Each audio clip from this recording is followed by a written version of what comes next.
याद कर रहा था जो क्योंकि आजकल वही है तो हम कुछ भी कर देते हैं। कोई स्टेटमेंट चला गया।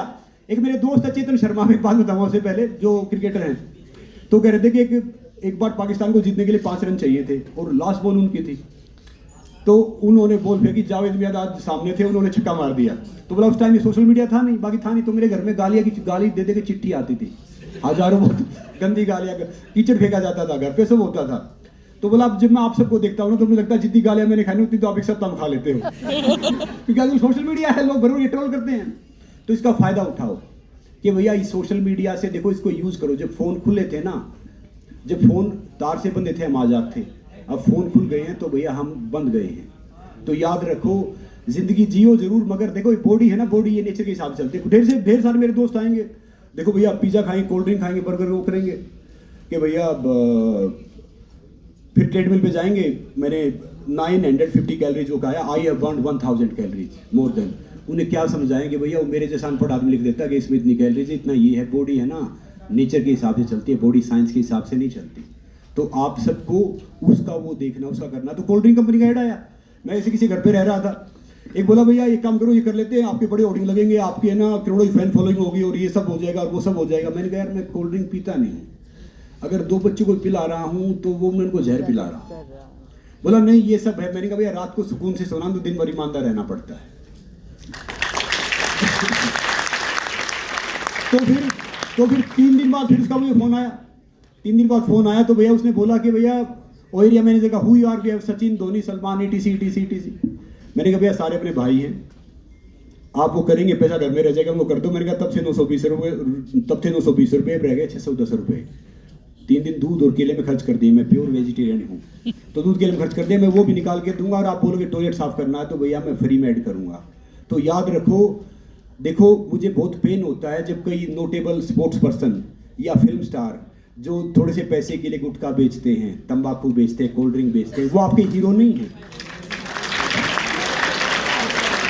आप अपने हीरो चुनो। हीरो वो नहीं है, वो just they are entertainer. Hero वो इंसान है जो देश के लिए, सोसाइटी के लिए अच्छा काम करता है, चाहे वो फार्मर है, चाहे वो आर्मी जवान है, चाहे वो आम इंसान है, चाहे वो स्कूल में है, चाहे कहीं पे भी है। तो भैया अपने आइकन देख के चुनो। मुझे आज भी याद, एक बड़ा क्रिकेटर ऐड करता था कोल्ड ड्रिंक की, मैंने उसको देखा और गांव में पैसे नहीं होते थे, अनाज देके कंचे वाली कोल्ड ड्रिंक लेके आए थे। फिर मैंने जो मिला तो मैंने उसको बोला कि भाई साहब मैंने आपको देख के ऐसे कोल्ड ड्रिंक लिया था, तो आप आगे ऐसे मत करो।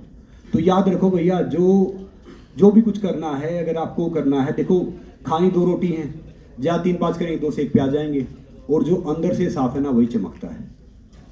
अब कितना ही 3-5 कर लो, कुछ नहीं होने वाला है। तो इसलिए कह रहा हूँ कि अपने ना वैल्यूज पे ध्यान दो, अपनी चीज़ों पे ध्यान दो। अब बाकी मैं कह रहा हूँ कि भैया मैं कई साल बाद रेसलिंग में वापसी कर रहा हूँ। मैंने सलमान को आज सुबह ही मैसेज भेजा, सलमान खान को, कि भैया आपने सुल्तान की थी, मैं तो एक्चुअली सुल्तान कर रहा हूँ, क्योंकि मैं 40 साल की उम्र में 22 साल के बच्चों से खेलूंगा जो अपनी कंट्री को रिप्रेजेंट कर रहे हैं। तो भैया 24 तारीख को मेरा मुकाबला है पाकिस्तानी रेसलर से।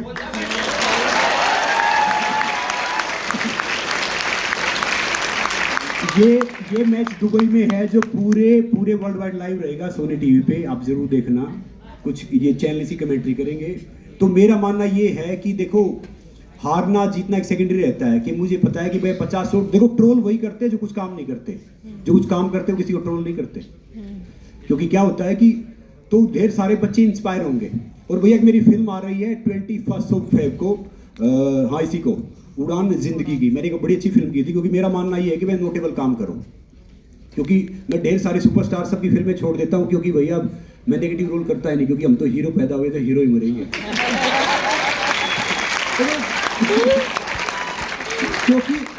क्योंकि जो ये आपकी इमेज है ना, आपकी उम्र से लंबी होती है, इसलिए इसका ध्यान रखो। जैसे वो मीनू जी भी कह रहे थे। तो भैया बाकी मैं ज़्यादा तो आपको ज्ञान दूंगा नहीं, क्योंकि आज मेरा भागादौड़ी है, मगर मैं आप सबको एक बात बता के जा रहा हूँ। कबीरदास साहब है ना 4-5 शब्दों के मालिक थे।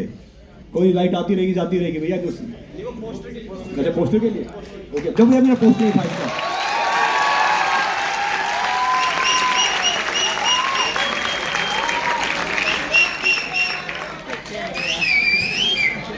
दुबई में जो पाकिस्तान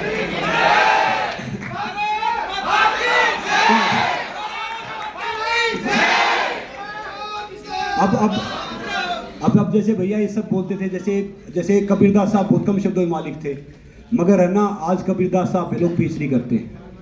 तो उन्होंने एक बड़ी अच्छी बात बोली थी कि भैया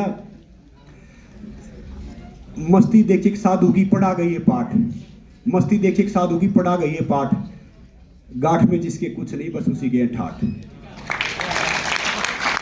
तो याद रखना, खुश वो है भैया कि जिसके पास कोई ज्यादा चीजें हैं नहीं, ज्यादा चीजें हो जाती जो। और देखो इस दुनिया को पता कौन जी के जाता है, जो थोड़े पागल होते हैं। याद रखना, जब तक दुनिया वाले आपके सपने पे हंस नहीं रहे तो समझ लो आपका सपना छोटा है। और जिस पे जमाना हंसता है इतिहास वही रचता है, इतिहास में पागलों में से कोई रचता है, समझदार कोई नहीं रचता। समझदार उसको बैठ के पढ़ते हैं। तो be crazy for, being normal is boring, be crazy for everything. तो भैया याद रखो, जिंदगी में थोड़ा सा पागल रहो अपने लक्ष्य के लिए,